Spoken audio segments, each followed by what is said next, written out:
Bom dia, quero cumprimentar Adri De Lorenzo, a Sinara Menezes e o Renato Rovai e todos que acompanham o Jornal da Fórum.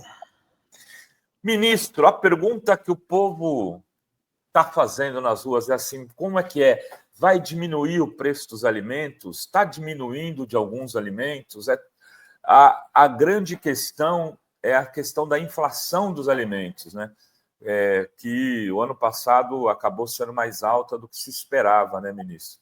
Mas parece que já tem algumas notícias boas aí. Queria que o senhor, em primeira mão, anunciasse aqui para a gente na Fórum. Renato, obrigado pela sua pergunta. E realmente há uma diminuição do preço dos alimentos.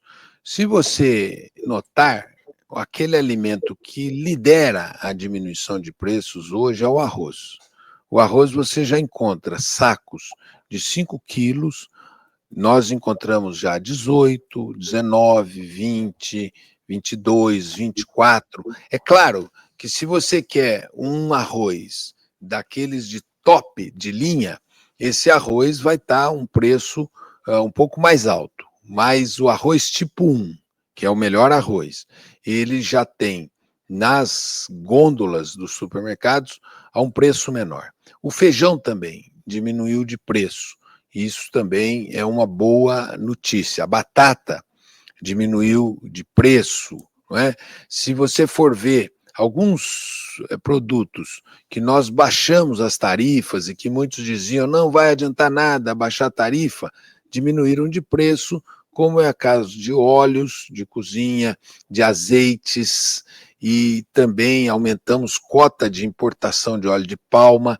Tudo isso está ajudando. Você também tem melhora no preço da carne. O preço da carne também você tem bons resultados, mas é importante dizer, nós queremos que baixe mais. E nós queremos que essa baixa seja sustentável, seja de médio e longo prazo e que não seja repassado para os preços. É importante dizer que o que mais interferiu na inflação de alimentos foi a variação cambial. Nós tínhamos um dólar a 5,70, com a eleição do Trump, o dólar passou 6,30. Depois o governo brasileiro tomou uma série de providências, voltou o dólar a 5,70, esteve até 5,65. Mas aqueles governadores, aquelas lideranças que puseram o chapéu para o Trump, né, e que foram à posse do Trump naquele baile que eles fizeram em Washington, porque parece-me que eles nem foram convidados para a festa, mas ficaram numa antessala e fizeram uma festa cantando música brasileira lá, porque foi uma festa promovida pelo povo brasileiro em Nova York. Esses agora têm que dizer um pouco desse aumento do dólar, que o aumento do dólar interfere na alimentação.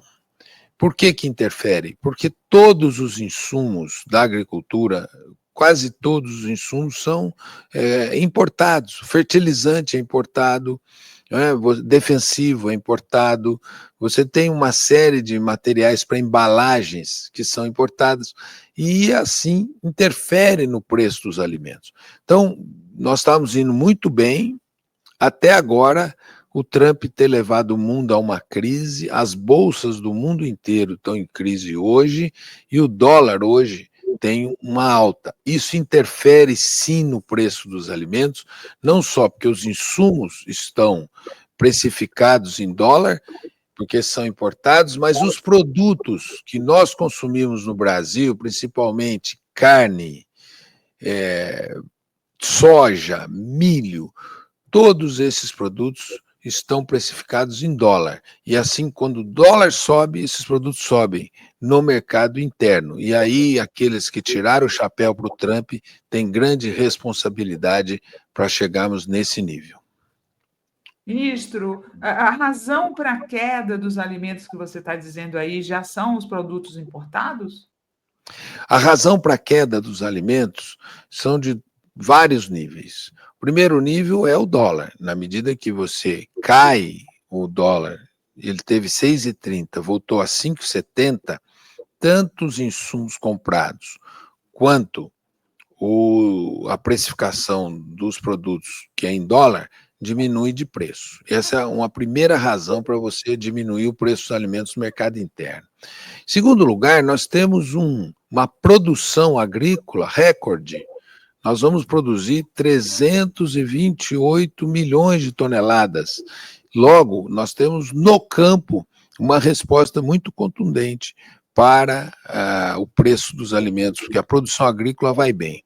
Terceiro, os temas climáticos. Os temas climáticos também, nós não estamos tendo variações climáticas tão radicais, não deixam de ser fortes, porque tem calor, falta de chuva, às vezes excesso de chuva, mas as questões climáticas não estão tão radicais como estiveram no ano passado, e o marco dessa radicalidade foi o desastre no Rio Grande do Sul.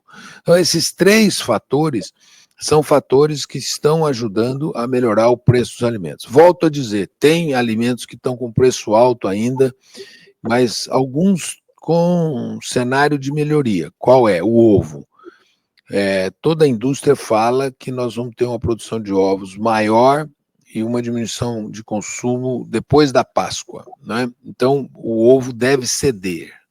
E outro que está com preço alto, outros dois produtos que estão com preço alto são o café, aí é mais difícil. Aí o dólar opera, porque o Brasil é um dos grandes produtores de café no mundo hoje e exporta muito café. E o cacau, os derivados de cacau, que agora na Páscoa estão pegando também. Esses são os três produtos que resistem à queda de preço, e os ovos devem cair de preço depois da Páscoa, assim como os derivados de cacau. O café, nós dependemos de ter um dólar mais barato para ter café mais barato no mercado interno. Essa época do ano também, eu sei porque eu compro ovos caipiras, tem uma queda na produção de ovos que alguns atribuem à quaresma, que parece que as galinhas dão menos ovos durante a quaresma. Então tem uma baixa na produção. Mais também, né? Tem uma baixa na produção nessa época. Os ovos, o aumento do preço dos ovos, ele se deve, em primeiro lugar, ao fato de que ovos, antigamente, eram mal vistos como alimentação, porque tinha uma visão médica que os ovos davam colesterol, etc. E agora os ovos viraram bons, tá certo? Então, aumentou o consumo de ovo, e muita gente que não consome carne, consome ovos. Segundo lugar, aumentou o consumo interno. O consumo interno aumentou em todos os produtos, mas em relação aos ovos, os ovos passaram a ser substituto da carne. Então, muita gente, quando a carne teve alta, as pessoas substituíram por ovos. Aí foi um segundo fator que fez com que o consumo de ovos aumentasse.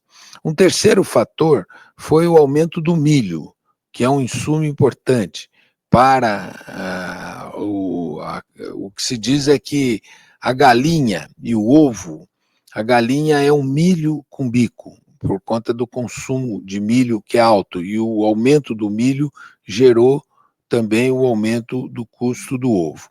E um quarto fator foi o calor no final do ano, porque o que aconteceu nesse calor? Muitos ovos acabam, as galinhas comem menos e os ovos são fracos, você perde muitos ovos. Então, e um quinto fator é o da Páscoa. Nós somos um país cristão e muitas pessoas não comem carne na Páscoa, na Quaresma, e assim aumentou o consumo de ovos, né? O horizonte de produção de ovos também para o Brasil é um bom horizonte agora durante o ano, porque é uma produção de curto período, de ciclo curto, e com isso a gente vai aumentar a produção de ovos no mercado interno, né? Tem um sexto fator também, que teve uma gripe aviária nos Estados Unidos, uma gripe aviária na Europa, e o que aconteceu que aumentou, mas é uma escala muito pequena, aumentou a exportação de ovos brasileiros.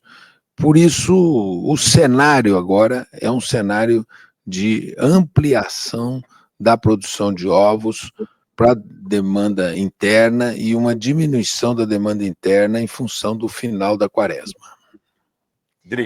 Ministro, as pesquisas vinham mostrando uma queda na popularidade do governo, e agora o Datafolha já mostrou um aumento de 5% do Ótimo e Bom, mas que parece estar mudando esse quadro. Você atribui isso já a essa questão do preço dos alimentos, ou a quais outras medidas, e qual é a sua expectativa para daqui para frente? Você acha que as próximas pesquisas já vão mostrar uma melhora na aprovação do governo? Acho que sim, acho que há uma reversão de expectativas. Primeiro, porque a economia vai bem. Todos os dados da economia são bons, exceto juros. Mas o governo conseguiu um equilíbrio fiscal que vai, inclusive, fazer com que diminuam os juros no Brasil. Mas todos os dados, crescimento, emprego, distribuição de renda, salários, são dados bons da economia. Em segundo lugar, arrefece a inflação de alimentos. Isso é muito importante, faz com que as pessoas já sintam, porque a experiência mais importante é de quem vai no supermercado ou vai na feira. Essa é a experiência cotidiana, e essa experiência vai melhorando com a diminuição dos preços. E, em terceiro lugar, o governo retomou a iniciativa, e eu quero aqui destacar duas iniciativas retomadas. A primeira, a isenção de imposto de renda para quem recebe até R$5.000 e de uma parte para quem recebe até R$6.000. E a segunda iniciativa que foi retomada é do crédito consignado com metade dos juros que se paga hoje de mercado. Com isso, retomou-se a iniciativa e acho que estancou queda de popularidade, aumentou a popularidade e, na minha opinião, a tendência é aumentar ainda mais. Mas, no pré-sal, como a gente está lá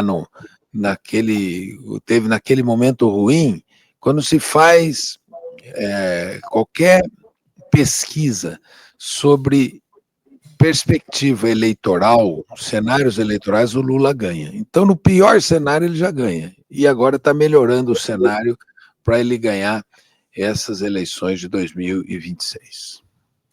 Ministro, estamos em abril, né? O MST costuma, nesse período do ano, no mês de abril, fazer muitos atos em favor da reforma agrária. Já começou, inclusive, ocupou algumas fazendas.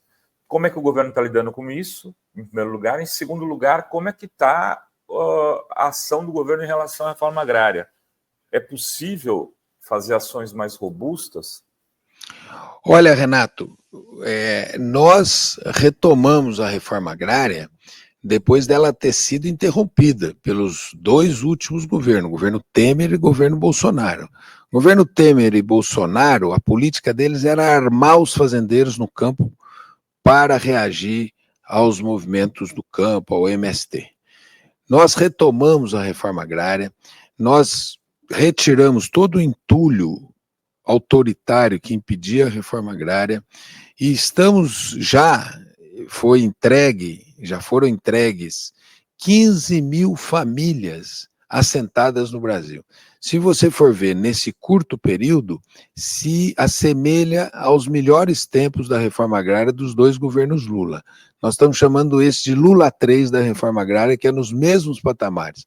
Lá em Alfenas, em Campo do Meio, nós apropriamos uma fazenda em que o MST está lá produzindo milho, produzindo café, produzindo alimentos, uma produção muito robusta.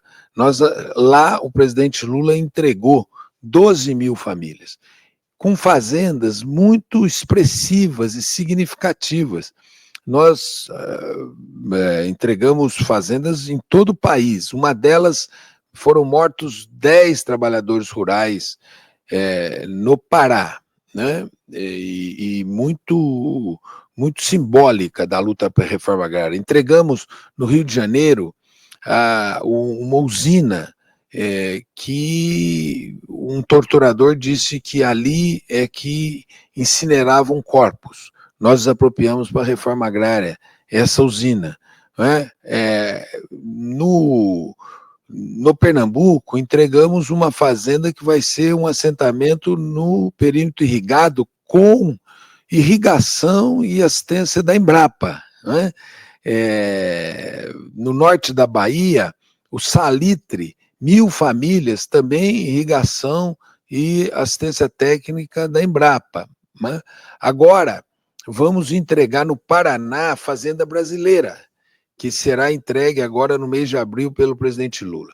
Assim, nós retomamos de maneira robusta a reforma agrária, com muita força. O presidente Lula tem alto compromisso com esse tema, o Fernando Haddad, ministro da Fazenda, o Jorge Messias, da AGU, e também o ministro Rui Costa. Nós estamos fazendo uma entrega muito robusta de reforma agrária, e agora, para abril, nós devemos fazer um roteiro com o presidente Lula, que ele deve ir fazer essa entrega no Paraná da Fazenda Brasileira, ele deve fazer entregas em Paraopebas com o MST, nós desapropriamos fazendas ali e fizemos um acordo com a Vale.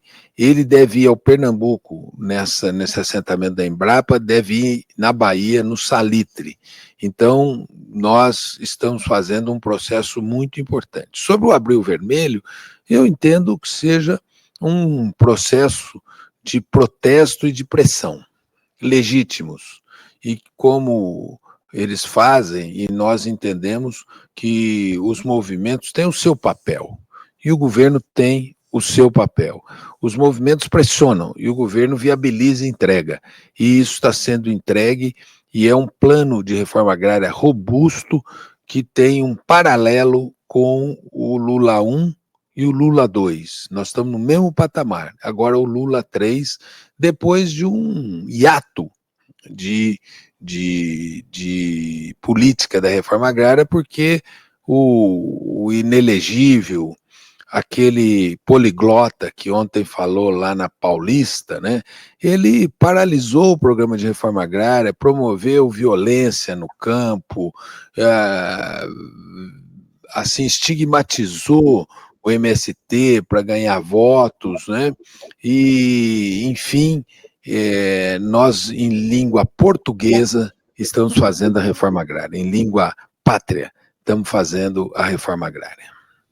Ministro, eu queria que você comentasse sobre a perspectiva, você que foi deputado federal há muitos anos, como é que você acha que vai ser agora essa votação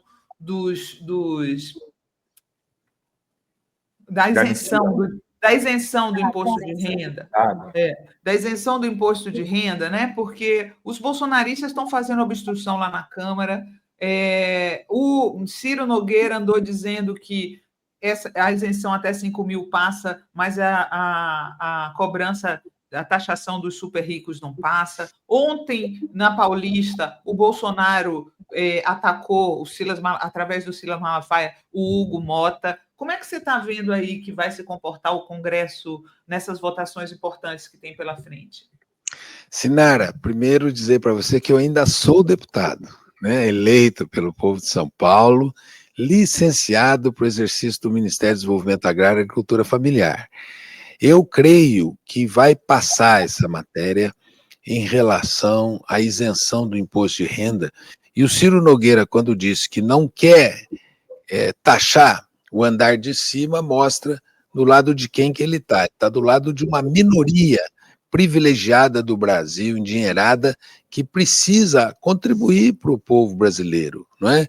A fortuna que eles têm vai demorar 5 gerações para gastar, que logo eles podem dar uma contribuição para fazer políticas públicas como essa, de isentar quem recebe até 5 mil reais, que tem uma alíquota de 27%, quem ganha até 5 mil reais. Quer dizer, é uma injustiça tributária. Justiça tributária é que cada um contribua conforme as suas possibilidades. E aqui no Brasil tem gente que tem possibilidade de contribuir que não contribui, tá certo? Então, e acho que vai passar no Congresso Nacional.